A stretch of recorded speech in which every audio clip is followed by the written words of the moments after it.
let me share the screen on that one. So this is another problem that we have, and while I'm trying to get this going, I'll start talking. Sometimes there are drop frames, and I don't think this problem goes away because we're always pushing the speed of our detectors, and when you push the speed, these frames tend to get dropped out. So this is seems to be a recurring problem. The particular issue with this one was a result. It was a Windows update, and all of a sudden, the frames started dropping out more, and it took me a while to figure it out. I think I found this one, but I think that the second to last update, these occur every month on our computer. I think that one has caused me a different problem of drop frames. But anyway, this is Cordula from October 19th, 2020.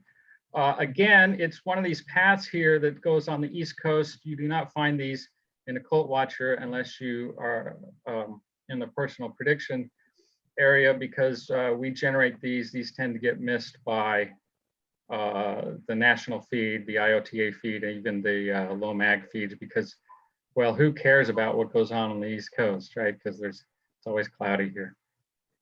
This was very long duration, 35 seconds. Here is the reason.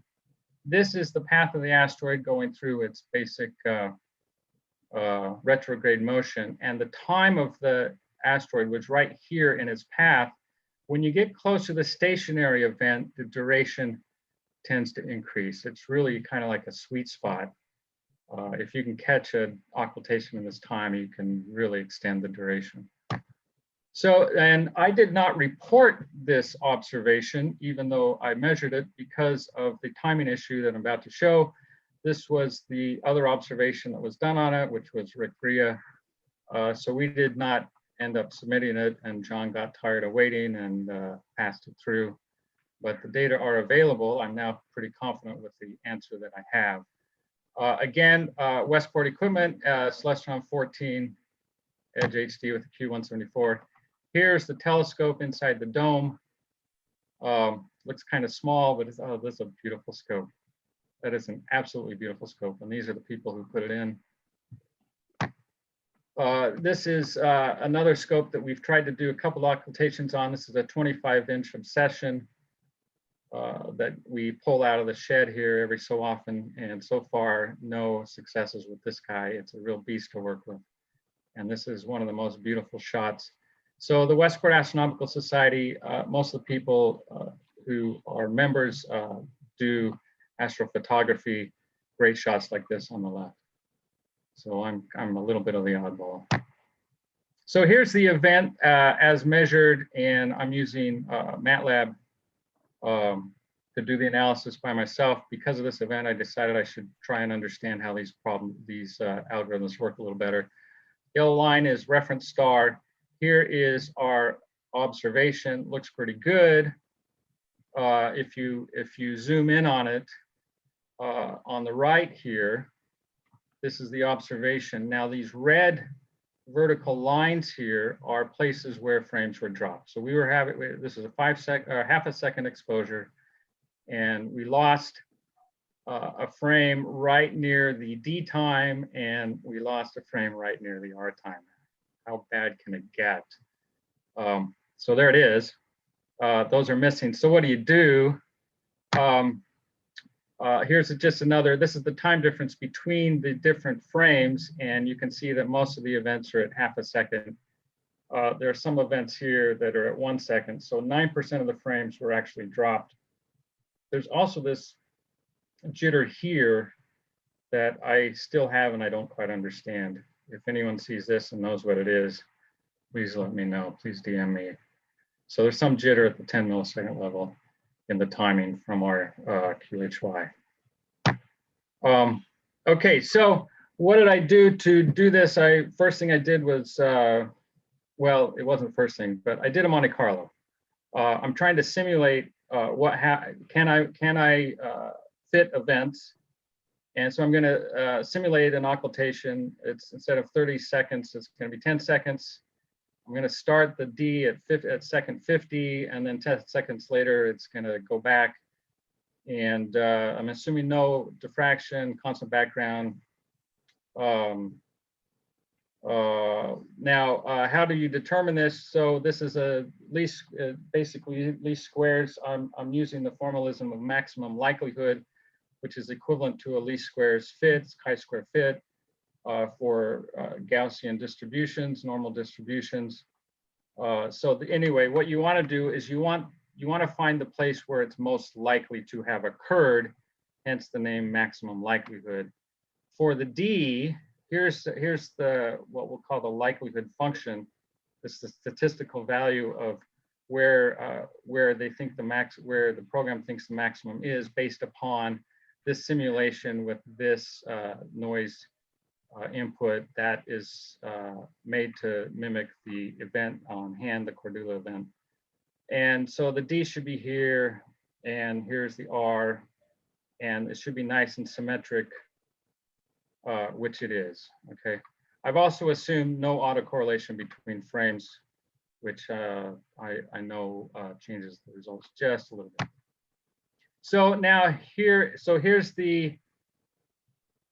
is just a close-up of that last one, and you can see that there's a little bit of broadness in this particular event. It's been part of the reason is because of where that last one is before it goes dim. If there's a fluctuation down, then the program will say, well, it could have occurred over here somewhere. You know, if this point was up here, then you wouldn't see this part of the spectrum. It'd go down. The likelihood, if the last point was really hot, the likelihood would be much less. It would be down here somewhere. So, and then here is here's where this thing turned on. It turned on at 60. This is the time at which the camera was on for half a second from here over, and then from here over, etc. I hope this makes sense. The idea is you want the peak of this curve. The peak of this curve tells you when the D was and when the R was. Okay, now we're going to put in a drop frame somewhere near. So if you can see, these are half a second spacings. And then between this one and this one, it's a 1 second spacing. And same on the R, this is a 1 second spacing, okay? What happens to that likelihood function? Well, look at this. The likelihood, it's equally likely that that event occurred between this time and this time.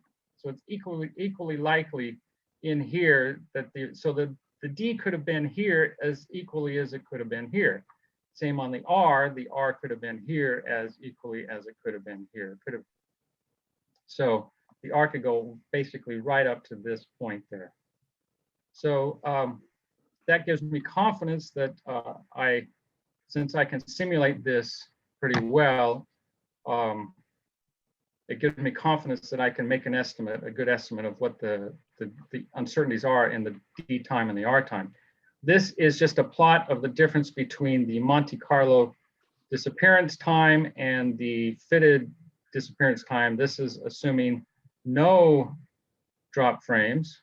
And then this broader thing is assuming that there was a drop frame. Okay, so it widens the distribution as it should and increases the standard deviation from about 0.1 to 0.3. Standard deviation being the ones, you know, the 68% uncertainty band. Okay. So now what happens with this, with the Cordula event, and here are the actual data, and here are the likelihood functions. This guy, it looks pretty flat. And so I have good times that I believe, 6.33 plus 0.33 minus 0.35. They're slightly asymmetric on where you are on this side. And that's more prevalent here with the R, where the time would be 38.32 seconds plus 0.14. It's possible that it could be a little bit this way, but notice the error to the left, it's minus 0.66. And I haven't talked about how we get these times. But statistically, there's a method to do that. So what that's, so the missing point is in here, and that causes this likelihood function to have this little jolt over to the left. And so it's just enough to make that error bar large to the left, but not large to the right. And it's not large to the right primarily because of this point right there, which could be a fluctuation down, but it's definitely part of the R. It's probably not a fluctuation up from your lower curve. If we compare, and this is pretty much the last slide, if we compare the results of the two main programs and then this analysis, and the names are in the way. I can't see. Shoot, I can't see all my times here. Okay, so notice the difference between Tangra and IOTA. IOTA gave me a value of 6 seconds, 0.579 for the D, and the Tangra was 0.18. And the 2 sigma error bars overlap, but the 1 sigma error bars do not. Likewise with the R, Tangra was much faster with the R than IOTA, and this is not taking into account the fact that there's a drop frame, as best I can tell from either of these programs. Please correct me if I'm wrong. But then if you look at what I now believe are the values, which I can't see very well because of the pictures. Let me see if I can get this so I can read them. So what do I see? I see a R value greater than both of these guys, and the D value is right in between.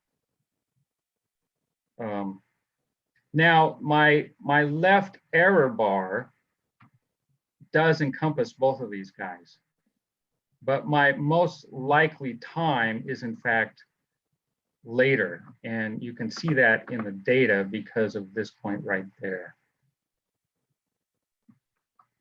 And so, just as a conclusion, while not optimal, these drop framed events are not fatal. You can quantify them, and that I want to be the big takeaway. We can and should quantify these as best we can. And that's it, Roger. Thank you very much, Kevin. I appreciate that. I'm going to ask people to write their questions to Kevin online. And I'm going to ask Attila Poro to proceed with his talk at this time. Attila, are you ready? I'm ready, but before that, I have a suggestion for Kevin. Kevin,